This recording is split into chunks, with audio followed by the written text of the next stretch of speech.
দর্শক শ্রোতা, আপনাদের সবাইকে স্বাগত জানিয়ে শুরু করছি দেশ টেলিভিশনের ব্যবসা বাণিজ্য বিষয়ক নিয়মিত আলোচনা অনুষ্ঠান বিজনেস টাইমস। আজ আমাদের আলোচনার বিষয় অর্থনৈতিক সংকট উত্তরণে করণীয় কী। আর এই আলোচনার জন্য আমরা আমাদের স্টুডিওতে আমন্ত্রণ জানিয়েছি অর্থ সূচকের সম্পাদক জিয়াউর রহমান, আর আমাদের সাথে যুক্ত হবেন ফজলে শামীম এহসান, বাংলাদেশ এমপ্লয়ার্স ফেডারেশনের সভাপতি। আমরা আলোচনায় শুরু করব জনাব জিয়াউর রহমান আপনাকে দিয়ে। জি, তার আগে জনাব জিয়াউর রহমান, আপনাকে স্বাগত জানাই আমাদের আজকের এই অনুষ্ঠানে। প্রিয় দর্শক, আর এই আলোচনায় এগিয়ে নিতে আপনাদের সঙ্গে থাকবো আমি সুলতান মাহমুদ। ফিরছি আলোচনায় ফেরার আগে শুধু এইটুকু বলতে চাই যে দেশের অর্থনীতি একটি টালমাটাল অবস্থার মধ্য দিয়ে যাচ্ছে। নানান সংকট ঘনীভূত হচ্ছে, রাজনৈতিক সংকটের সাথে সাথে নানান আইন শৃঙ্খলা পরিস্থিতিতেও অনেকটা একেবারে ঘোলাটে পরিস্থিতি তৈরি হয়েছে। এর মধ্যে আর্থিক খাতের যতগুলো প্রতিষ্ঠান আছে সবগুলোই একরকম, প্রায় অধিকাংশ প্রতিষ্ঠান খুঁড়িয়ে খুঁড়িয়ে চলছে। এমনতর পরিস্থিতিতে একটি নির্বাচন যেমন সামনে রয়েছে, তেমনি আগামী নির্বাচনের পরে যে সরকার আসবে সেই সরকারের জন্য এই অর্থনীতি কতটা চালিয়ে নেওয়া বা কতটা মসৃণভাবে চালিয়ে নেওয়া সম্ভব হবে সেই বিষয় নিয়ে আলোচনা করব। শুরুতেই জনাব জিয়াউর রহমান, আপনার কাছে জানতে চাই, এই দেশের ওভারঅল যে সামগ্রিক পরিস্থিতি, এটি থেকে এই পরিস্থিতি হলো কেন? আমরা তো দেখলাম যে অন্তর্বর্তীকালীন সরকার দায়িত্ব নেবার পর অনেকগুলো উদ্যোগ নিয়েছে, সংস্কার উদ্যোগ সহ অর্থনীতি একটি, যেটি অর্থ উপদেষ্টা বলেছিলেন শুরুর দিকটাতে, প্রায় এই অন্তর্বর্তীকালীন সরকার দায়িত্ব নেবার প্রায় 6 মাসের মাথায় বলেছিলেন যে অর্থনীতি আইসিইউ থেকে বেডে ফিরেছে, কিন্তু এখন আবার দেখছি যে আইসিইউর দিকে যাচ্ছে। কারণটা কি? আসলে বেশ কিছু কারণ তো আছে। তো অর্থ উপদেষ্টা যে মূল্যায়নটা ছিল, এটা অনেকটা একপাক্ষিক বা আংশিক চিত্র দেখে মূল্যায়নটা। সেটা হলো যে আপনি জানেন গত সরকারের সময় আমাদের বৈদেশিক মুদ্রার রিজার্ভটা একেবারে তলানিতে নেমে গিয়েছিল এবং এটি নিয়ে একটা বড় ধরনের উদ্বেগ তৈরি হয়েছিল এবং মুদ্রা পাচারের কারণে রেমিটেন্সের প্রবাহ কমে গিয়েছিল। সব কিছু মিলিয়ে একটা নাজুক অবস্থা। তো প্রথম 6 মাস বা 8 মাসের মধ্যে যেটি চোখে পড়েছে, যে কারণে অর্থ উপদেষ্টা এভাবে গর্বের সাথে বলার চেষ্টা করেছিলেন, সেটি হচ্ছে যে রেমিটেন্স প্রবাহ বেড়েছে। একদিকে রেমিটেন্স প্রবাহ বেড়েছে, আর অন্যদিকে নানা ঘাত প্রতিঘাত সহ অনেকগুলো সংকট, সেগুলো আমি একটু পরে আলোচনা করব। সেগুলোর কারণে কিন্তু রিয়েল সেক্টরে ইনভেস্টমেন্টটা কমে গেছে, যে কারণে ক্যাপিটাল মেশিনারিজ, র মেটেরিয়ালস এগুলোর ইম্পোর্ট কমে যাওয়াতে আপনার বৈদেশিক মুদ্রা তো ব্যয় হচ্ছে কম, আয় হচ্ছে একটু বেশি, ব্যয় হচ্ছে কম, যার ফলে রিজার্ভটা একটু ভালো হচ্ছে। এই দুটি ইন্ডিকেটরের কারণে, এই যে রেমিটেন্স এবং হচ্ছে রিজার্ভ, সে কারণে উনি বলেছেন যে আইসিইউ থেকে বেডে এসছে না, ফাইন, এটা আমি মনে করি একটা ভালো অগ্রগতি ছিল। কিন্তু এর সাথে মিলে যদি সামগ্রিক অর্থনীতি, ম্যাক্রো অর্থনীতি যদি একটা সামঞ্জস্য না থাকে, তাহলে কিন্তু সে অর্থনীতি আর ভারসাম্যপূর্ণ থাকে না। এখন যেটি দেখেছি যে শুরুর দিকে যে ডেভেলপমেন্টটা ছিল, তার সাথে মিলিয়ে কিন্তু আপনার বেসরকারি খাতের বিনিয়োগ, দেশি হোক বিদেশি হোক, অন্যান্য যেসব ইন্ডিকেটর আছে সেই জায়গাগুলো কিন্তু ভালো না। গত 4 মাস যাবৎ কিন্তু আপনি দেখছেন রপ্তানি খাতে কিন্তু নেতিবাচক ধারা, ঋণাত্মক ধারা একটা চলছে। এবং বেসরকারি খাতে ঋণের যে প্রবৃদ্ধি, আমরা অগস্ট মাসে যে তথ্য পেয়েছি সেটা হচ্ছে গত 22 বছরের মধ্যে সর্বনিম্ন। অথচ আপনি যদি অর্থনীতি একটা গতিশীল অবস্থা চান, তাহলে তো আপনার ঋণের প্রবাহ প্রবৃদ্ধি অনেক বেশি থাকার কথা ছিল। এই যে আপনি যেটি বলছিলেন 22 বছরের ভিতরে সর্বনিম্ন, এর কারণ কি? আপনি একজন অর্থনৈতিক সাংবাদিকতা করেন দীর্ঘদিন ধরে, কোনো কারণ অনুসন্ধান করতে পেরেছেন? অনেকগুলো কারণ আছে, এর মধ্যে দুটি মোটা দাগের কারণ। একটি কারণ হচ্ছে আগের সরকার থেকে এখন পর্যন্ত উত্তরাধিকার সূত্রে পেয়েছি, কিন্তু এই সরকারের আমলে খুব বেশি ডেভেলপমেন্ট হয়নি। সেটি হচ্ছে যে আপনার জ্বালানি বিদ্যুতের যে সরবরাহ, নিরবচ্ছিন্ন সরবরাহ, সেই জায়গাটা সংকট কিন্তু ছিল। এই সরকারের আমলেও কিন্তু দৃশ্যমান কোনো ডেভেলপমেন্ট হয়নি, সেটি তো একটি রয়েই গেছে। এর সাথে আরও দুটি বিষয় যোগ হয়েছে। একটি বিষয় হচ্ছে যে আপনি জানেন 5 আগস্ট ঘটনা ঘটেছিল, যে একটি গণতান্ত্রিক প্রক্রিয়ায় দেশটিকে নিয়ে যাওয়ার জন্য। গত 15 বছর ধরে এদেশে কোনো নির্বাচন ছিল না, ভোটাধিকার ছিল না, মানুষ তাদের মতো করে মতামতের প্রকাশ করতে পারছিল না। তো সেই যে গণতান্ত্রিক প্রক্রিয়া যাবে, তার একটা প্রধানতম শর্ত হচ্ছে একটা গ্রহণযোগ্য নির্বাচন। কিন্তু দুর্ভাগ্যবশত সরকার যতবারই বলুক না কেন যে আমরা একটি বিশ্ববাসীকে দেখার মতো, উদাহরণ সৃষ্টি করার মতো নির্বাচন দিব, কি কারণে যেন সাধারণ মানুষ থেকে শুরু করে ব্যবসায়ী বলেন, চাকরিজীবী বলেন, কারোর মধ্যে একটি বিশ্বাসযোগ্যতা তৈরি হতে পারেনি এখন পর্যন্ত। আজকেও যদি বলেন, আজকেও সকালে যেহেতু আমরা সাংবাদিক মাঠে ঘাটে কাজ করি, আজকেও সকালে অনেকজনের সাথে কথা হয়েছে, তার কিন্তু সন্দিহান শেষ পর্যন্ত নির্বাচনটা হবে কিনা। ধন্যবাদ। জি, ধন্যবাদ জনাব জিয়া। আমরা এবার একটু আমাদের সাথে যুক্ত হয়েছেন বাংলাদেশ বাংলাদেশ এমপ্লয়ার্স ফেডারেশনের সভাপতি ফজলে শামীম এহসান। জনাব ফজলে শামীম এহসান, আমাকে শুনতে পাচ্ছেন? জি, আমরা একটু আপনার কাছে জানতে চাই, সামনে নির্বাচনের একটি রোডম্যাপ ঘোষণা করা হয়েছে, যেটিকে আমরা তফসিল বলে থাকি। এই তফসিলের পরও কি মানুষের ভিতরে কোনো আস্থাহীনতা আছে কিনা, বিশেষ করে ব্যবসায়ীদের ভিতরে? ব্যবসায়ীরা দীর্ঘ প্রতীক্ষিত নির্বাচনের জন্য প্রতীক্ষা ছিল, এবং বলা হচ্ছিল যে নির্বাচনী ট্রেনে বাংলাদেশ উঠে গেলে অনেকটা অনিশ্চয়তা কেটে যাবে এবং বিনিয়োগ পরিস্থিতিও ভালো হবে। সেটি কি আসলে বাস্তবতা কতদূর? ধন্যবাদ। আজিজ ঠিকই বলছিলেন যে আসলে নির্বাচনের ট্রেনে উঠে গিয়েছে কথা সত্য, কিন্তু ট্রেনটা আসলে গন্তব্যে সঠিক সময়ে পৌঁছাবে কিনা বা নির্বিঘ্নে পৌঁছাবে কিনা, এটা আসলে প্রায় সকল মানুষেরই কেন জানি বিশ্বাসের জায়গাটা অর্জন করতে পারছে না। এই যে নির্বাচনে যারা পরিচালক বর্তমান সরকার, এই ট্রেনে যারা পরিচালক বর্তমান সরকার, তারা কেন জানি যাত্রীদের আস্থা অর্জন করতে পারছে না যে এই ট্রেনটা পৌঁছাবে কিনা। তবে এর কোনো বিকল্প নাই। এই নির্বাচনের ট্রেন যদি সঠিক সময় না পৌঁছায়, তাহলে দেশের যে পরিমাণ ক্ষতি হয়ে যাবে, কোনো এই দেশের একজন সাধারণ জনগণ হিসাবে ন্যূনতম যদি কারো দেশপ্রেম থাকে, বাংলাদেশের প্রতি যদি তার ন্যূনতম যদি নাকি তার একটা প্রেম থাকে, তাহলে আমার মনে কোনো ব্যক্তি চাবে না যে এইটা দীর্ঘায়িত হোক বা সঠিক সময় না হোক। যে করেই হোক একটি সুষ্ঠু নির্বাচনের মাধ্যমে একটি দীর্ঘমেয়াদী গণতান্ত্রিক সরকার সুষ্ঠু নির্বাচনের মাধ্যমে, আমি কিন্তু প্রথমে ওয়ার্ডটা এটা ইউজ করেছি, যদি না আসে তাহলে এই যে আপনার অর্থনৈতিক সংকট উত্তরণের আর কোনো উপায় নাই।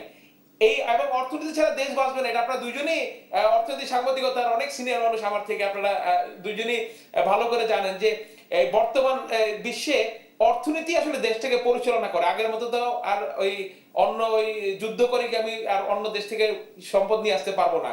এর ফলে ব্যবসা বাণিজ্যের যে আস্থাটা, বিনিয়োগ, এবং সেই সাথে আমাদের যে রপ্তানি, এবং সেই সাথে দেশের যদি ভালো পরিস্থিতি না থাকে তাহলে রেমিটেন্সও কিন্তু কমে যায়। এটা আমরা অতীতেও দেখেছি যে আন্দোলনের সময় সাধারণত রেমিটেন্সরাও একটু কম পাঠায়, তারা ইনসিকিউর ফিল করে। তো ওভারঅল সবকিছু আসলে এই অর্থনৈতিক সংকটে যদি আপনি এক কথায় বলেন, বাকি আলোচনা পরে করব, সেটা হলো যে সঠিক সময়ে সুষ্ঠু একটি নির্বাচন, এর আসলে কোনো বিকল্প নাই। যদিও মানুষের আস্থা এখনো অর্জন করতে পারে নাই, সবাই শঙ্কিত যে সঠিক সময় নির্বাচন হবে। জনাব ফজলে শামীম এহসান, আপনি বলছিলেন এখনো মানুষ শঙ্কিত, এর কারণ কি গত 15 বছরের অচলায়তন, নাকি এই সরকারের সময় এমন কিছু ঘটেছে যে অনাস্থা, অবিশ্বাস এখনো চেপে বসে আছে? আমি আসলে এই আস্থাহীনতার কারণে গত 15 বছরকে টানতে চাচ্ছি না, কারণ সবসময় তো আর এই ফেসিবাদ বা 15 বছর অতীত নিয়ে থাকলে হবে না। বর্তমান সরকারের ব্যর্থতাই আমি মনে করি, কারণ তারা যেভাবে কমিটমেন্ট করেছে, তারা যেভাবে সোশ্যাল মিডিয়াতে নিজেদেরকে মার্কেটিং করেছে, আমি বলবো যেভাবে বড় বড় কথাগুলো বলা হয়েছিল, নানান কি জানি বলে সংস্কার, তারপরে কি বাংলাদেশ 2.0, এরকম খুব মুখরোচক কথাগুলো হয়েছিল, বাস্তবে আমরা সেটা প্রতিফলন কোনো কাজই দেখতে পাই নাই তেমন ভাবে। শুধু ব্যাংকিং খাতটা কিছুটা ছাড়া বাকি বেশিরভাগ খাতই আসলে সরকারের গুলো ওই সোশ্যাল মিডিয়া ভিত্তিক কাজই রয়ে গিয়েছে। ফলে মানুষের ওই আস্থার জায়গাটা গ্রো করতে পারে না, যে তারা তো অন্য যেখানেও যেহেতু তারা ঠিক মতন করতে পারে নাই, এবং একটা হজবরল অবস্থা সৃষ্টি করে ফেলেছে, যেখানে সংস্কার করতে গিয়েছে, পুলিশ বলেন, এনবিআর বলেন, সম সংস্কার বলেন, যেখানে করতে গেছে সবখানে একটা ঝামেলা সৃষ্টি করেছে। ফলে এই জায়গাতেও যে ঝামেলাবিহীন ভাবে সুষ্ঠুভাবে নির্বাচন হবে, তার কোনো বিশ্বাস মানুষ তো পাচ্ছে না, কারণ অতীত সেটা বলছে না, গত 12-14 মাস ইতিহাস সেটা বলছে না। এই নির্বাচনে একটি বড় অংশ ব্যবসায়ী কমিউনিটি। আপনি একজন ব্যবসায়ী কমিটির অন্যতম বড় সংগঠন যেটি, তারই নেতৃত্বে রয়েছেন।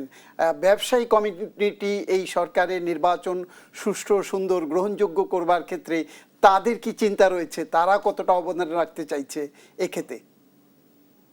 প্রথমত ব্যবসায়ী যে একটা কমিউনিটি আছে বাংলাদেশে, এইটা বর্তমান সরকার বা তারা যে কোন কিছু ভূমিকা রাখতে পারে, এইটা বর্তমান সরকার আসলে বিবেচনায় নেয় কিনা, সেটা হলো প্রথম কোশ্চেন আর কি।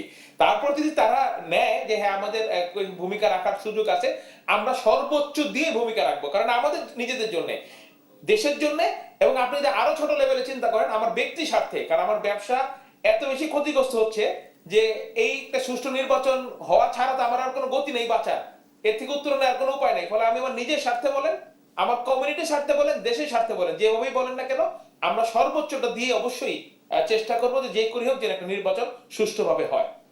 আমি এখানটাতে আপনাকে আরেকটি ছোট্ট প্রশ্ন করে এই পর্ব বিরতির আগে শেষ করব। সেটি হলো যে আমরা এর আগে দেখেছি যে বিগত সরকারের সময় জাতীয় সংসদে ব্যবসায়ীদের প্রতিনিধিত্ব ছিল প্রায় 65% উপরে।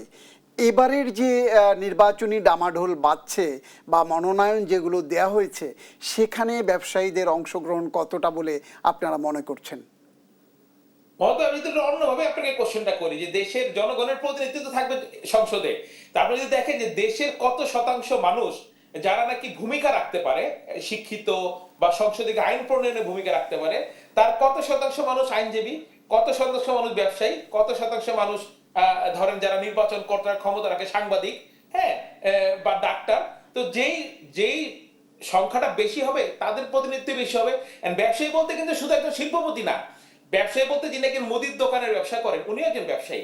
সো এখানে যদি আপনি ওভারঅল কমিউনিটি ধরেন তো প্রতিনিধিত্ব অবশ্যই ব্যবসায়ীদের বেশি থাকবে। আরেকটা জিনিস যে ব্যবসায়ী একটা স্বাধীন মানুষ, যিনি চাকরিজীবী তার কিন্তু ওই জনগণের কল্যাণে যাওয়ার মতো সময়টা তার থাকে না, কারণ তার চাকরি টিকিয়ে রেখে ওই কাজটা সে করতে পারে না। বা যিনি একজন পেশাজীবী তার সমাজের প্রতি যে পরিমাণ দায়িত্ববোধ থাকে, তার কাজের যে পরিমাণ দায়িত্ববোধ থাকে, ব্যবসায়ীর কিন্তু তার কাজের দায়িত্ববোধের জায়গাটা কম। কারণ আমি কিন্তু আমার একটা কর্পোরেট ম্যানেজমেন্টকে বা আমি আমার ম্যানেজারের উপর দায়িত্ব দিই বা আমি আমার পার্টনারের উপর দায়িত্ব দিই, কিন্তু আমি জনকল্যাণের সময়টা বেশি দিতে পারি, যেটা একজন ডাক্তার পারেন না, কারণ তার কমিটমেন্ট রোগীর প্রতি, একজন ইঞ্জিনিয়ারের কমিটমেন্ট তার কাজের প্রতি। সেই কারণে ব্যবসায়ীদের প্রতিনিধিত্বটা বেশি থাকে।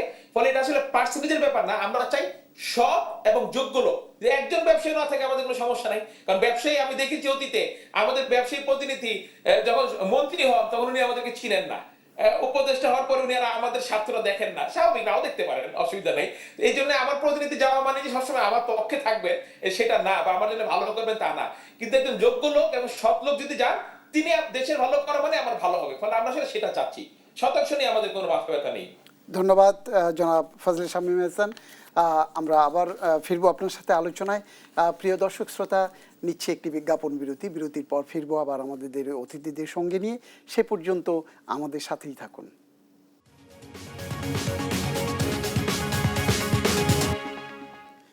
প্রিয় দর্শক শ্রোতা, বিজ্ঞাপন বিরতির পর ফিরছি আবার আমাদের নির্ধারিত আলোচনায়। আজকের আলোচনার বিষয় অর্থনৈতিক সংকট উত্তরণে করণীয় কি। আমরা জানি যে নির্বাচনকে সামনে রেখে অর্থনৈতিক সংকটগুলো ক্রমেই ঘনীভূত হচ্ছে। এমনতর পরিস্থিতিতে আজকের আমাদের আলোচনা। আমরা একটু যেতে চাই জনাব জিয়াউর রহমান আপনার কাছে। অর্থনীতির বাংলাদেশের যতগুলো ইন্ডিকেটর আছে তার অন্যতম আরেকটি ইন্ডিকেটর হলো পুঁজিবাজার। সেই পুঁজিবাজারের অবস্থাটা সার্বিক কেমন? সেখানে আমরা দেখেছি যে লাখ লাখ মানুষের বিনিয়োগ, সেই বিনিয়োগের উপরেই অনেকের সংসার চলতো একটা সময়। তারা কি ভালো আছে? না, পুঁজিবাজারের আসলে অবস্থা ভালো না, বিনিয়োগকারীর অবস্থা ভালো না। ইভেন যে মধ্যস্থতাকারী প্রতিষ্ঠানগুলো ছিল, ব্রোকার হাউস, মার্চেন্ট ব্যাংক, সবাই কিন্তু একদম অস্তিত্ব সংকটের মধ্যে আছে। কতদিনে এরকম অবস্থা যদি টিকে চলতে থাকে তাহলে অনেক প্রতিষ্ঠান হয়তো টিকে থাকতে পারবেন, এমন একটা অবস্থা। আপনি জানেন হঠাৎ করেই দুই স্টক এক্সচেঞ্জ এই প্রথমবারের মতো বিশাল অপারেটিং লস করেছে। 49 কোটি টাকা লস করেছে ঢাকা স্টক এক্সচেঞ্জ, 22 কোটি টাকা লোকসান করেছে হচ্ছে চট্টগ্রাম স্টক এক্সচেঞ্জ। সেটি হয়েছে যে আসলে এটির কিছু ধারাবাহিকতা আছে, আবার এই সরকারের কিছু ব্যর্থতাও আছে। ধারাবাহিকতা হচ্ছে যে গত 15 বছরে তো যেসব জায়গায় খুব বেশি লুটপাট হয়েছে তার মধ্যে ব্যাংক সেক্টর ছিল, জ্বালানি বিদ্যুৎ ছিল, আর ছিল পুঁজিবাজার। তো ওখানে অনেক লুটপাট হয়েছে, কারসাজি হয়েছে, অনেক জাঙ্ক শেয়ার, অনেক বাজে কোম্পানি, বন্ধ হয়ে যাওয়ার মতো থাকা কোম্পানিগুলো বাজারে এসছে, আর এখন ভালো পারফর্ম করতে পারছে না, লভ্যাংশ দিতে পারছে না। আবার যেহেতু কারসাজি হয়েছিল, অনেক শেয়ারের দাম অনেক বেশি দামে অনেক বিনিয়োগকারী শেয়ার কিনেছে, তারপর এটা কারেকশন হয়ে আসলে অনেক নিচে চলে এসছে। এখন বিনিয়োগকারী শেয়ার বিক্রি করতে পারছেন না, এই টাকা দিয়ে আবার নতুন শেয়ার কিছু করবেন, রুলিংও করাতে পারছে না, লেনদেনও কিন্তু কমে গেছে। এইগুলো হচ্ছে উত্তরাধিকারের জায়গাগুলো। আর এই সরকারের সময় যেগুলো হয়েছে সেটা হলো যে যেরকম একটা আস্থার পরিবেশ তৈরি হওয়ার মতো কথা ছিল, সামগ্রিকভাবে সে আস্থার পরিবেশটা তৈরি হয়নি। একটু আগে আমরা সামগ্রিক অর্থনীতি নিয়ে কথা বলছিলাম যে নির্বাচন কেন্দ্রিক একটি অনিশ্চয়তা আছে, সেটি কিন্তু রাজনৈতিক অনিশ্চয়তা, এবং এই অনিশ্চয়তা কিন্তু সবচেয়ে বেশি প্রভাবিত করে পুঁজিবাজারকে। কারণ আপনি রিয়েল সেক্টর ইনভেস্টমেন্টের ডাটা পেতে বা একটু সময় লাগে, অন্য কিছু পুঁজিবাজার তো তাৎক্ষণিক। আজকে যদি আমার ভয় লাগে যে সামনের দিনগুলো ভালো না, আজকে কিন্তু আমি শেয়ার বিক্রি করে আমার টাকাটা আমি ক্যাশ করে ফেলবো। এই যে প্রতিক্রিয়া দেখানো সহজ সুযোগ, যে কারণে রিফ্লেকশনটা কিন্তু সবসময় পুঁজিবাজারে বেশি দেখি। তো সেটি একটি কারণ। আপনি দেখেন সারা দেশ জুড়ে কিন্তু অনেকদিন ধরুন আইন শৃঙ্খলা পরিস্থিতি যথেষ্ট অবনতি হয়েছে, একটা মব সন্ত্রাসের মতো অনেকদিন যাবৎ চলছে, এবং আমরা এটা নিয়ে লেখালেখিও করেছি, কথা বলেছি, প্রোগ্রামে কথা বলেছি। এইগুলো কিন্তু পরোক্ষভাবে বিনিয়োগকারীদেরকে নেতিবাচক একটা দেয়, ঠিক আছে, বাজার সম্পর্কে, আগামী দিনের ভবিষ্যৎ সম্পর্কে। এবং সবসময় বিনিয়োগকারীরা কিন্তু ভবিষ্যৎকে কেনে, বর্তমানকে তো আর কেনে না, অতীতকে তো কেনিয়ে না। তো অতীতের আলোকে বর্তমানের সময় মিলে ভবিষ্যৎ কেমন যাবে সেটা প্রেডিক্ট করে, তার আলোকে সে বিনিয়োগের সিদ্ধান্ত নেয়। যখনই দেখে ভবিষ্যৎটা আসলে কিছুটা ধোঁয়াশাচ্ছন্ন, কিছুটা অনিশ্চিত, তখন কিন্তু সে হাত গুটিয়ে নেয়। এই সব কিছু মিলেই কিন্তু পুঁজিবাজারের প্রভাব পড়ছে। এর মধ্যে সরকারের কিছু ভুল সিদ্ধান্ত আছে যেগুলো আমি বলছি। একটি বড় ভুল সিদ্ধান্ত হচ্ছে, আপনি জানেন যে 5টি ইসলামী ধারার ব্যাংক বন্ধ করে একটি ব্যাংকে রূপান্তর করা হয়েছে। ব্যাংকিং সেক্টরে সুরক্ষার জন্য হয়তো বাংলাদেশ ব্যাংক এটি করতেই পারে, করেছে, কিন্তু যে প্রক্রিয়ায় করেছে সে প্রক্রিয়াটি কিন্তু বিনিয়োগকারীদের মধ্যে আস্থানীয় তৈরি করেছে। কিন্তু 5টি ব্যাংক তো পুঁজিবাজারে লিস্টেড ছিল। এই লিস্টেড কোম্পানিগুলোর পুঁজিবাজারের অভিভাবক হচ্ছে বিএসইসি। এত বড় একটি গুরুত্বপূর্ণ সিদ্ধান্ত নেওয়ার ক্ষেত্রে বিএসইসির সাথে কিন্তু বাংলাদেশ ব্যাংক কোনো আলোচনাই করে নাই। এক, দ্বিতীয়ত হচ্ছে যেসব বিনিয়োগকারী বিনিয়োগ ছিল এখানে, তারা কি অন্যায়টা করেছিল? তাদের তো কিছু বিনিয়োগ ছিল, সকল শেয়ারের দাম শূন্য ঘোষণা করা হলো, তার মানে বিনিয়োগকারীরা কিন্তু 1 টাকাও ফেরত পাচ্ছে না। আরও কয়েকটি আর্থিক প্রতিষ্ঠানকে একই পদ্ধতিতে বলা হচ্ছে বন্ধ করে দেওয়া হবে। এখন বিনিয়োগকারীদের মধ্যে এই ভয় ঢুকেছে। আজকে ব্যাংকের ক্ষেত্রে এরকম হয়েছে 5টা ব্যাংক, ভবিষ্যতে আরও 5টা ব্যাংকের ক্ষেত্রে যদি সরকার মনে করে ফেলবে, তাহলে আমার তো বিনিয়োগ নিরাপদ থাকছে না। আমি কষ্টে উপার্জিত পয়সা বিনিয়োগ করছি কিছু রিটার্নের আশায়, রিটার্ন তো দূরের কথা, আমার মূলধন খুদ সরকার খেয়ে ফেলছে। বিষয়টা এইভাবেই ওনারা ব্যাখ্যা করছে যে খুদ সরকার খেয়ে ফেলছে, তাহলে আমি যাবো কোথায়? এই যে একটা অনাস্থার পরিবেশ তৈরি হয়েছে, সেই পরিবেশটাও কিন্তু বাজারের জন্য একটা বড় নেতিবাচক প্রভাব ফেলেছে। এখান থেকে উত্তরণের পথ কি আসলে? এই অনাস্থা, অস্থিরতা বা অনিশ্চয়তা থেকে উত্তরণের পথটা কোথায়? আগামী 2 মাসের মধ্যে যে খুব বড় কিছু ঘটার সুযোগ নাই বা বড় কিছু করতে পারবে এরকম না, কিন্তু আমরা মনে করি যে নির্বাচনের পর যে নির্বাচিত সরকার আসবে তাদের একটা বড় ধরনের অ্যাকশন প্ল্যান গ্রহণ করতে হবে। প্রথম কথা হচ্ছে যে বাংলাদেশ ব্যাংক, এনবিআর, বিএসসিসি, অর্থ মন্ত্রণালয়ের আওতায় কয়েকটি প্রতিষ্ঠান, আইডিআরএ একটা নিবিড় তদারকি ব্যবস্থা এবং সমন্বয়ের ব্যবস্থা করতে হবে। প্রতি মাসে মিনিমাম একটা মিটিং যেন হয়, এবং এই ধরনের বড় সিদ্ধান্ত নেওয়ার ক্ষেত্রে পুঁজিবাজারে কি ইম্প্যাক্ট হবে, কিংবা পুঁজিবাজারে কোনো সিদ্ধান্তের কারণে ব্যাংকিং সেক্টরে কি ইম্প্যাক্ট হবে, সেগুলো অ্যানালাইসিস করে কিভাবে এই রিস্কগুলো মিনিমাইজ করা যায় সেই অনুযায়ী যেন সিদ্ধান্ত নেওয়া হয়। 2 নম্বর হলো ডেট ইকুইটি রেশিও একটা ঠিক করে দিয়ে যে মূলধন কত থাকলে সর্বোচ্চ কত টাকা ঋণ নিতে পারবে। তাহলে হবে কি, ভালো কোম্পানিগুলো বা সকল কোম্পানি কিন্তু এখন যে আপনার 50 কোটি টাকা মূলধন আর জমির দাম আছে 50 কোটি, এটাকে 500 কোটি টাকা দিয়ে ব্যাংক থেকে 500 কোটি টাকা নিয়ে যাচ্ছে, নিয়ে এই টাকা পাচার করে দিচ্ছে বেসিক্যালি। এই সুযোগটা বন্ধ হয়ে যাবে, কোম্পানিগুলোকে তখন বাধ্য হয়ে পুঁজিবাজারে আসতে হবে। তাহলে পুঁজিবাজারে কিছু ভালো কোম্পানি আসবে। বহুজাতিক কোম্পানি কয়েকটাতে সরকারের শেয়ার আছে, সেই শেয়ার ধরেন এক ইউনিলিভারের শেয়ার যদি বিক্রি করতে পারে কোনোভাবে, তখন যে একটা উন্মাদনা তৈরি হবে, সাধারণ মানুষের মধ্যে আগ্রহ তৈরি হবে, নতুন বিনিয়োগকারী বাজারে যুক্ত হবে। নতুন ব্লাড যদি এ বাজারে না আসে, বাজার কিন্তু গতি পাবে না। সেই জায়গাগুলো করতে হবে। এবং গত সরকারের আমলে যে অন্যায়গুলো হয়েছে, কারসাজিগুলো হয়েছে, দুর্নীতিগুলো হয়েছে, সবগুলোর দৃষ্টান্তমূলক সুষ্ঠু বিচার করে দৃষ্টান্তমূলক শাস্তি দিতে হবে, এবং এনশিওর করতে হবে ভবিষ্যতে যে দল ক্ষমতায় আসবে সেই দলের কোনো লোক যেন অতীতের রাজনৈতিক ক্ষমতাকে ব্যবহার করে, প্রশ্রয়কে ব্যবহার করে যেরকম কারসাজি করেছে, সাধারণ মানুষের পকেটের টাকা হাতিয়ে নিয়েছে, এই ধরনের ঘটনা ওই সরকারের আমলে ওই সরকারের সাথে সংশ্লিষ্ট কোনো ব্যবসায়ী, রাজনৈতিক কর্মী, রাজনৈতিক নেতা কেউ করবে না, সরকার অ্যালাউ করবে না, এরকম একটা গ্যারান্টি দিতে হবে। এবং যদি শুরুতে 1-2টা ঘটনা ধরা পড়ে সাথে সাথে অ্যাকশনে যেতে হবে, তাহলে হবে কি, মানুষের মধ্যে আস্থাটা ফেরত আসবে। মানুষ কিন্তু সবচেয়ে বেশি এখন আস্থাহীনতায় ভুগছে যে এই বাজারে আমার পুঁজি আসলে নিরাপদ না, এই বাজার হচ্ছে পুঁজি হারানোর বাজার। পুঁজি হারানোর বাজার থেকে মানুষের মধ্যে এই আস্থা আনতে হবে যে এখানে গেলে আমার পুঁজি একটু বাড়বে, একসময় আমি ভালো রিটার্ন পাবো। তো সব কিছু মিলিয়ে যদি কিছু পজিটিভ সিদ্ধান্ত নেওয়া হয়, দৃশ্যমান কিছু সিদ্ধান্ত নেওয়া হয়, আমি মনে করি যে পুঁজিবাজারে ভালো ভবিষ্যৎ আছে। এবং এটি সুলতান ভাই করতে হবে। কি কারণে করতে হবে? একটু আগে আমরা আলোচনা করছিলাম যে বেসরকারি খাতে ঋণ প্রবাহ 22 বছরের মধ্যে সর্বনিম্ন, আপনার মূলধনী যন্ত্রপাতির আমদানি ব্যাপকভাবে কমে গেছে, কর্মসংস্থান নাই। এমন একটি জায়গায় যদি আপনি নতুন যে সরকার আসবে তাকে যদি অর্থনৈতিক উত্তরণটা করতে হয়, প্রবৃদ্ধি যদি বাড়াতে হয়, নতুন কর্মসংস্থান তৈরি করতে হবে, বিপুল বিনিয়োগ দরকার। তো বিনিয়োগ তো এই নাজুক ব্যাংকিং খাত দিতে পারবে না, ব্যাংকিং খাতে মূলধনের ঘাটতি আছে, সঞ্চিতির ঘাটতি আছে। তাহলে আপনার এই মূলধনের একটি অংশ পুঁজিবাজার থেকে সংগ্রহ করতে হবে। যদি আপনি পুঁজিবাজারকে ফাংশনাল করতে পারেন, গতিশীল করতে পারেন, ব্যাংকের উপর চাপ কমবে, সরকার কিন্তু এখানে নিতে পারবেন। এবং কালকেরকার রিপোর্ট, গত 3 মাসে নাটকীয়ভাবে এই সরকারের ব্যাংক ঋণ গ্রহণের পরিমাণ বেড়ে গেছে। আসবো জনাব জিয়াউর রহমান, ধন্যবাদ আপনাকে। জনাব ফজলে শামীম এহসান, যে কথাটি বলতে চাইছিলেন জিয়াউর রহমান, সেটি আপনার কাছ থেকে শুনতে চাই। সেটি হলো গত 3 মাসে আমরা দেখলাম ব্যাংক ব্যবস্থায় সরকারের ঋণের উল্লঙ্ঘন ঘটেছে। একই সময়ে যদি আমরা বিশ্লেষণ করি, গত বছরের নভেম্বর পর্যন্ত যেখানে ঋণ ছিল 12,000 কোটি টাকা, সেটি এখন এই ডিসেম্বরের 8 তারিখ পর্যন্ত যে হিসেব এসছে সেটি বেড়ে দাঁড়িয়েছে 45,000 কোটি টাকা। একজন ব্যবসায়ী হিসাবে, একজন উদ্যোক্তা হিসাবে, একজন ব্যবসায়ীদের নেতা হিসাবে এই বিষয়টাকে আপনারা কিভাবে দেখছেন? কেন এমনটি হলো? এটা তো জিয়া ভাই তার প্রারম্ভিক বক্তব্যই বলছিলেন যে যখন নাকি প্রাইভেট মানে ব্যাংকিং সেক্টর থেকে সরকার ঋণ নেয়, তখন যেটা হয় সেগুলো বিনিয়োগ মানে বেসরকারি খাতের বিনিয়োগটা বাধাগ্রস্ত হয়, বিনিয়োগটা সহজ থাকে না। এবং বেসরকারি খাতের বিনিয়োগ যখন সহজ থাকে না, সেটা কিন্তু ইম্প্যাক্ট শুধু যে আমি আমার ইন্ডাস্ট্রি গ্রো করতে পারিনি তা না, তার সাথে কিন্তু কর্মসংস্থান সবচেয়ে বেশি জড়িত। এবং সেটা সবচেয়ে বেশি ইম্পর্টেন্ট জায়গা, যে আপনার কর্মসংস্থান যদি নাকি না হয় তাহলে সামগ্রিক অর্থনীতি সেখানে বাধাগ্রস্ত হয়। বিশেষ করে ক্ষুদ্র এবং মানে যারা দারিদ্র্য সীমার নিচে বাস করে তারা আরো বেশি এখানে ক্ষতিগ্রস্ত হয়। এবং এটা হওয়ার কারণ হলো যে আপনার যদি ব্যবসা যদি নাকি ভালো না হয় তাহলে তো ট্যাক্স ভালো হচ্ছে না। আর যখন নাকি আপনি ট্যাক্স না পাবেন, যখন নাকি আপনি রেভিনিউ না পাবেন, তখন অবভিয়াসলি আপনার ঋণ নেওয়া ছাড়া আর তো কোনো বিকল্প নাই।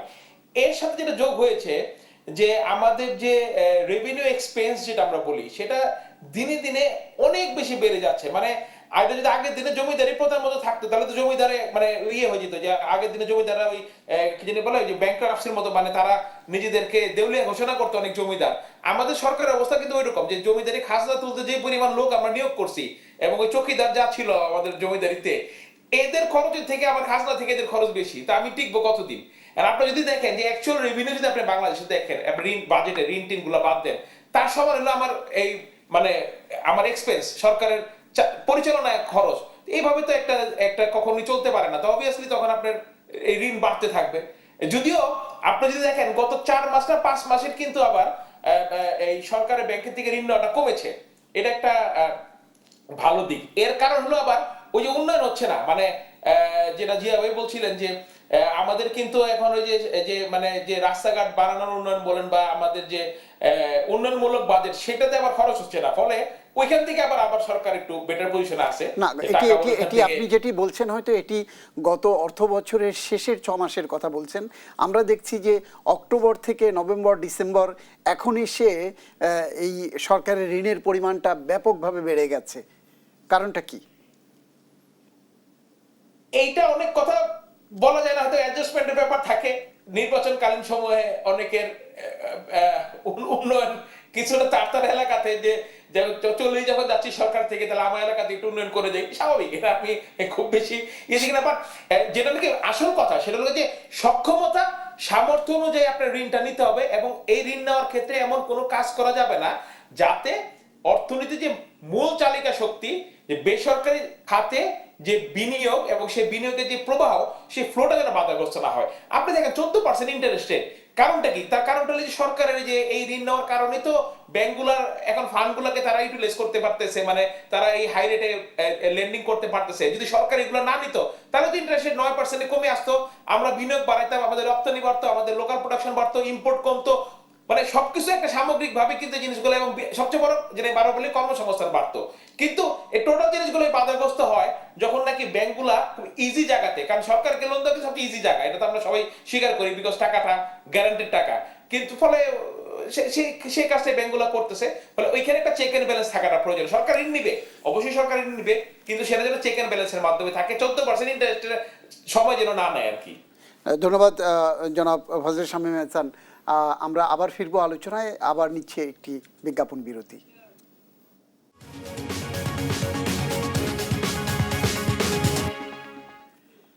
প্রিয় দর্শক শ্রোতা, বিজ্ঞাপন বিরতির পর ফিরছি আমাদের নির্ধারিত আলোচনায়। আমাদের সাথে রয়েছেন দুজন অতিথি। অতিথিদের সাথে নিশ্চয়ই আপনাদের পরিচয় আছে, পরিচয় করিয়ে দিয়েছি। আমি আর না বাড়িয়ে আলোচনায় ফিরতে চাই। জনাব জিয়াউর রহমান, আপনি বলছিলেন পুঁজিবাজারের অবস্থা। আমরা বিরতির আগে ব্যাংক খাত নিয়ে কথা বলছিলাম। পুঁজিবাজারে অনেকগুলো ব্যাংক, অধিকাংশ বেসরকারি ব্যাংক এখন পুঁজিবাজারে তালিকাভুক্ত। সেই ব্যাংকগুলোর শেয়ারের অবস্থা কি? সেখান থেকে আমরা যেটি দেখি যে অনেক বিনিয়োগকারী বিনিয়োগ করে ডিভিডেন্ড পাওয়ার আশায় বছর শেষে, সেখানটাতেও বাজারের যে পরিস্থিতি, সেখান থেকে তো ব্যবসা করে হয়তো ভালো কিছু পাচ্ছে না। ডিভিডেন্ড পাওয়ার জায়গাটা কতটুকু দেখছেন? কয়েকটি ব্যাংক খুব ভালো পারফর্ম করছিল, তারা বেশ ভালো ডিভিডেন্ডও দিয়েছে, কিন্তু বাকি ব্যাংকগুলোর অবস্থা আসলে আর্থিক অবস্থা খুব নাজুক। কতগুলো ভালো দিয়েছে আর কতগুলো নাজুক? তালিকাভুক্ত ব্যাংকগুলোর মধ্যে ধরেন আপনার 20% মতো ব্যাংক ভালো দিয়েছে, আর 80% ব্যাংকের অবস্থাই নাজুক। তার মধ্যে আরও 20% হয়তো কোনো রকম করে 5%-এর মতো করে কিছু দিয়ে গেছে, কিন্তু বাকিগুলোর অবস্থা আরও বেশি খারাপ। এবং আপনি জানেন যে ব্যাংকগুলো কিন্তু এখন চাইলেও তার মতো করে লভ্যাংশ দিতে পারে না। এখন বাংলাদেশ ব্যাংকের কাছে কিন্তু পারমিশন নিতে হয়। বাংলাদেশ ব্যাংক তার সঞ্চিতির ঘাটতি আছে কিনা, তার ক্যাপিটাল অ্যাডিকুয়েসি পর্যাপ্ত কিনা, অন্যান্য ইন্ডিকেটরগুলো কীরকম, সব কিছু মিলিয়ে যদি মনে করে যে ক্যাশ আউট করা এখন সম্ভব, কারণ যখন একটা লভ্যাংশ দিবে তার ক্যাশ বেরিয়ে গেলে সেখান থেকে তো একটা ফিনান্সিয়াল ইম্প্যাক্ট কোম্পানির উপর পড়ে, তখন সে বাংলাদেশ ব্যাংক অনুমতিটা দেয়। তো গত কয়েক বছরে যেটা ছিল যে আসলে ব্যাংকগুলোর অবস্থা যেহেতু অনেক নাজুক, অনেক ব্যাংক লভ্যাংশ দিতে চাইলেও বাংলাদেশ ব্যাংক থেকে কিন্তু সেই পারমিশনটা পায়নি। আর এইবার যে অবস্থাটা আমরা দেখেছি যে অনেক খেলাপি ঋণ কার্পেটের নিচে লুকানো ছিল গত সরকারের আমলে, বাংলাদেশ ব্যাংকের প্রশ্রয় নানা কারণে, এবং উদ্যোক্তারা যেহেতু অনেক বেশি প্রভাবশালী ছিল, নানাভাবে কারসাজি সেটা করতে পেরেছে। এই সরকারের আমলে যে দু একটি ভালো কাজ হয়েছে, তার মধ্যে মনে করি আমরা ব্যাংকিং সেক্টরে কিছুটা ভালো কাজ হয়েছে। গভর্নর একটা ইন্টারন্যাশনাল প্র্যাকটিসের মধ্যে নিয়ে আসার চেষ্টা করেছেন, খেলাপি ঋণের সংজ্ঞা থেকে শুরু করে বাকি কিছু, যার ফলে কিন্তু আপনি দেখবেন যে বিপুল পরিমাণ খেলাপি ঋণ তৈরি হয়েছে এবং বিপুল পরিমাণ সঞ্চিতির ঘাটতি দেখা দিয়েছে, তারল্য সংকট আছে, মূলধন ঘাটতি আছে। এই অবস্থায় আসলে একটু বড় অংশ আগামী বছরও লভ্যাংশ ওইভাবে দিতে পারবে কিনা সেটাও কিন্তু অনিশ্চিত। সুতরাং ব্যাংকগুলো খুব বেশি ভালো পারফর্ম করতে পারছে না। কিন্তু যে কয়টি ব্যাংকের উপর মানুষের আস্থা আছে, যে কয়টি ব্যাংকের উদ্যোক্তারা দুর্বৃত্ত ছিল না, সেই কয়টি ব্যাংক কিন্তু ব্যবসা ভালো করেছে, বিনিয়োগকারীদেরকে ভালো ডিভিডেন্ড দিয়েছে, এবং সেইগুলো কিন্তু ভালো দামও বাজারে ধরে রাখতে পেরেছে। দিন শেষে আসলে ব্যাংকের পারফরমেন্সটা হচ্ছে বড় বিষয়। সুতরাং আমরা যদি সামগ্রিকভাবে আর্থিক সেক্টরে একটা সুশাসন, স্বচ্ছতা, জবাবদিহিতার জায়গা নিশ্চিত করতে পারি, দুর্নীতিমুক্ত রাখতে পারি, তাহলে কিন্তু সামগ্রিক অর্থনীতি লাভবান হবে, পুঁজিবাজার লাভবান হবে, এবং পুঁজিবাজারের একটি বড় সেগমেন্ট হিসেবে কিন্তু আমি মনে করি ব্যাংকগুলো পারফরমেন্স ভালো হলে ব্যাংকের শেয়ার হোল্ডারও, কারণ এক একটি ব্যাংকের যে পেইড আপ ক্যাপিটাল, এতে কিন্তু শেয়ার হোল্ডারের সংখ্যা অনেক বেশি, অন্যান্য কোম্পানির পেইড আপ ক্যাপিটাল ব্যাংকের 10 ভাগের 1 ভাগ। সুতরাং এই ব্যাংকগুলোর যদি ভালো পারফর্ম করে, ভালো ডিভিডেন্ড দিতে পারে, এমনিতেই কিন্তু বাজারে একটা পজিটিভ ইম্প্যাক্ট থাকে। আমরা তো মনে করি যে আগামীতে যারা আসবেন তাদের যদি অঙ্গীকার থাকে, এবং আমি আজকে একটা সংবাদপত্রে আমাদের সময় একটা লেখা আমার প্রকাশিত হয়েছে যে নির্বাচনী ইশতেহারে চাই পুঁজিবাজার সংক্রান্ত অঙ্গীকার। আমি মনে করি যে সরকার সামনে আসবে, যে রাজনৈতিক দলগুলো নির্বাচন করবে, তাদের রাজনৈতিক যে নির্বাচনী ইশতেহার থাকবে, ইশতেহারে যেন পুঁজিবাজার, ব্যাংক এগুলো নিয়ে সুস্পষ্ট কিছু অ্যাকশন প্ল্যানের কথা, প্রতিশ্রুতির কথা থাকে, যে তারা কীভাবে মূল্যায়ন করছেন, কীভাবে এই বাজারকে দেখতে চান, আগামী দিনে কীভাবে কাজে লাগাতে চান। হ্যাঁ, তাহলে হবে কি জনগণও একটা ধারণা করতে পারবে যে তাদেরকে ভোট দেওয়া ঠিক হবে কি হবে না, যারা পুঁজিবাজারকে ওন করেন, এবং এই কমিটমেন্টটা থাকলে তারাও সে কিছু কাজ করতে বাধ্য হবে। এটা আমি খুব একটা মনে করি। নাইলে কিন্তু এই পুঁজিবাজার, ব্যাংক, সেগুলোর চিত্র যদি এরকমই থাকে কিন্তু দীর্ঘমেয়াদে সাফার করতে হবে আমাদের অর্থনীতিকে। আমরা যে পুনরুদ্ধারের কথা বলছি, সেই পুনরুদ্ধার কিন্তু ব্যাহত হবে বারবার। ধন্যবাদ। ধন্যবাদ জনাব জিয়াউর রহমান। জনাব ফজলে শামীম এহসান, আমি আপনার কাছে যে আলোচনায় ছিলাম ব্যাংক ব্যবস্থা নিয়ে, সেটিতেই আবার একটু ফিরতে চাই। আমরা বলছিলাম যে ব্যাংক ব্যবস্থা থেকে সরকার টাকা ধার নিচ্ছে।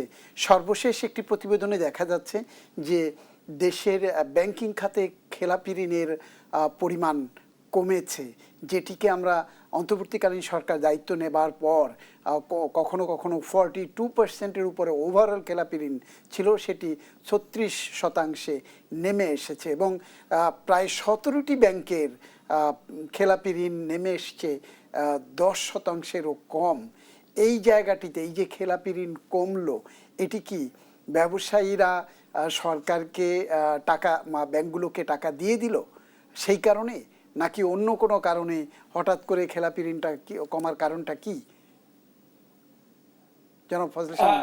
ডেটা অনেক সময় অনেক কিছু বলে, অনেক সময় ডেটা আসলে মিসলিডও করে ব্যবসায়িক পরিস্থিতি। তো খেলাপি ঋণ কমাটা তো ভালো দিক দেশের জন্য। এখন সবসময় নির্বাচনের আগে কিছুটা খেলাপি ঋণ কমে, এটা আমরা অতীতেও দেখেছি। কারণ নির্বাচন, বড় বড় ব্যবসায়ীরা অনেক সময় ঋণ খেলাপি হয়ে নির্বাচন থেকে তারা বের হয়ে যেতে চান না। হয়তো অনেক এটা তাদের পলিসি থাকে যে নির্বাচন আগে ঠিক মতো দেয় না, বা নির্বাচনের সময় অন্য জায়গা থেকে লোন নিয়ে হলেও দেয়। আবার অনেক সময় ব্যাংকগুলো যে পরিমাণ একটা নন পারফর্মিং ব্যাংকিং সেক্টরে পরিণত হচ্ছিল, তারাও কিছুটা তাদের গ্রাহকদেরকে রিশিডিউলের মাধ্যমে কিছুটা একটা স্পেস দিয়েছে, খেলাপি কমে এসেছে। তারপরে সর্বোপরি যে বড় যে ভূমিকাটা রেখেছে, আপনি জানেন যে গত 2-3 মাস আগে একটা সার্কুলার হয়েছে যে 2% ডাউন পেমেন্ট দিয়ে 2 বছরের জন্য গ্রেস পিরিয়ড নিয়ে 10 বছর পর্যন্ত একটা রিশিডিউল করা যাবে। সেই সুযোগটা অনেকে নিয়েছে, ফলে যারা খেলাপি এরপর ছিল তারা এরপর আরো বর্তমানে একটি খেলাপি নাই। এরপর আরো একটি সার্কুলার এসছে, বিআরপিডি সার্কুলার 7, সেখানটাতে আরো সুবিধা দিয়েছে। রাইট। তো এই সার্কুলারের সুবিধা নিয়ে অনেক খেলাপি ব্যবসায়ীরা উত্তরণের চেষ্টা করছেন, কিন্তু বর্তমান যে ব্যবসা, এই মুহূর্তে যে ব্যবসার পরিস্থিতি আছে, তাতে তারা উত্তরণে আপাতত হয়তো বা তারা খেলাপি থেকে বের হয়ে আসছেন, ব্যাংকগুলো দেখা যাচ্ছে 10%-এর নিচে বা better position, but in the long run এর মধ্যে কতজন সত্যিকারে বের হয়ে আসতে পারবে, সেটাও আসলে আমাদের একটা চিন্তার বিষয়। বাট আমরা আশা করবো যে কেউই খেলাপি থাকবে না। এইভাবে তো একটা দেশ চলতে পারে না, যে 30% 40% নন পারফর্মিং লোন, এটা তো কোনো ভাবে একটা সুস্থ অর্থনৈতিক পরিবেশ না। তবে আমার মনে হয় যে সার্কুলারের কারণে যেহেতু অনেকগুলো রিশিডিউল হয়েছে, সেটা একটি বড় কারণ এই খেলাপি ঋণের থেকে বের হয়ে আসা। এক্ষেত্রে কেন্দ্রীয় ব্যাংক একটি বড় ভূমিকা পালন করেছে। আমি কিন্তু আমার এর আগে একটা ইয়েতে বলতেছিলাম আপনাকে আজকেই, যে ব্যাংকিং সেক্টর ছাড়া বাকি সবখানে সরকারের তেমন কোনো সাফল্য ওই পরিমাণ আমরা দেখতে পাই না, বাট ব্যাংকিং সেক্টরটা কিন্তু সম্পূর্ণ আলাদা। এখানে কিন্তু অনেকখানি কাজ হয়েছে, এবং আমি মনে করি যে সরকারের এখানে একটা সাফল্য আছে। তারা যেভাবেই হোক, তারা ব্যাংকিং সেক্টরে যেইভাবে লুটপাট হয়েছিল, খুব সহজ না এই জায়গাটাকে একটা ভালো শেপে দেওয়া, বাট তারা চেষ্টা করছে, এখানে তাদের সাফল্য অনেকখানি রয়েছে। ধন্যবাদ জনাব ফজলে শামীম হাসান। আমি আরেকটি প্রশ্ন করে আপনার কাছে শেষ করতে চাই, সেটি হলো, আমরা হঠাৎ করে দেখলাম যে সরকার আরেকটি ক্ষুদ্র ঋণ ব্যাংক করবার উদ্যোগ নিয়েছে। এই উদ্যোগটির কারণ কি? আমরা ইতোমধ্যে দেখেছি সরকারি ব্যবস্থাপনায় যতগুলো ব্যাংক হয়েছে, সবগুলো এখন পর্যন্ত যে আমরা তথ্য উপাত্ত আছে তা প্রায় ক্ষয়িষ্ণু অবস্থায় চলে এসছে, এবং সরকার এখন যেটি আজকে সম্ভবত একটি ব্যাংক কোম্পানি আইনের যে সংশোধনের মধ্যে দিয়ে বা যে অর্ডিন্যান্সটি হচ্ছে, যে ক্ষুদ্র ঋণ ব্যাংক, এটি ক্ষুদ্র উদ্যোক্তাদের জন্য করছে, এটিতে কতটুকু সুফল আসবে বলে মনে করছেন? আমি আসলে নতুন কোন প্রতিষ্ঠান গড়ার বিপক্ষে, সরকারি নতুন কোন প্রতিষ্ঠান গড়ার বিপক্ষে। কারণ এর আগে আমি বললাম যে আপনাকে, যে সরকারের নিজস্ব যে খরচ, সেই পরিমাণ রেভিনিউ তারা কালেকশন করতে পারে না, তারা লোন নিয়ে বেতন দেয়। আবার আরেকটা সরকারি প্রতিষ্ঠান গড়া মানে তো আবার ওই ঋণ নিয়ে বেতন দেওয়ার জায়গাতেই তারা যাচ্ছে। এইটার কোনো মানে নেই। আপনি যদি দেখেন আমাদের যে বিদ্যমান যে ব্যাংকগুলো আছে, তাদের যে ক্ষুদ্র ঋণের টার্গেট থাকে, তাদের যে গ্রিন ট্রান্সফরমেশন লোনের টার্গেট থাকে, এগুলোই তো অনেক ব্যাংকগুলো ফিল আপ করতে পারে না। বরঞ্চ সেই জায়গায় যদি নজর দেওয়া হয় যে তোমার যে ক্ষুদ্র ঋণ যে পরিমাণ তোমার ডিসবার্স করার কথা, তোমার টোটাল লোনের পার্সেন্টেজের, তোমরা কেন সেটা করতে পারতেছো না, সেইগুলো যদি নজর দেওয়া হয়, আমার মনে হয় যে ওইটা বেশি ভালো হবে নতুন করে কোনো প্রতিষ্ঠান করার চেয়ে। ধন্যবাদ জনাব ফজলে শামীম হাসান, ধন্যবাদ জিয়াউর রহমান আমাদেরকে সময় দেওয়ার জন্য। প্রিয় দর্শক শ্রোতা, আলোচনা শেষ করছি আজকের মতো এখানটাতেই। তার আগে জানিয়ে রাখছি, দেশ টেলিভিশনের ব্যবসা বাণিজ্য বিষয়ক এই অনুষ্ঠান বিজনেস টাইমস সপ্তাহে শনি থেকে বৃহস্পতি একই সময়ে সরাসরি সম্প্রচার হয়ে থাকে। আমাদের সঙ্গে থাকবার জন্য আপনাদের সবাইকে অনেক অনেক ধন্যবাদ জানাচ্ছি। আমি সুলতান মাহমুদ। আল্লাহ হাফেজ।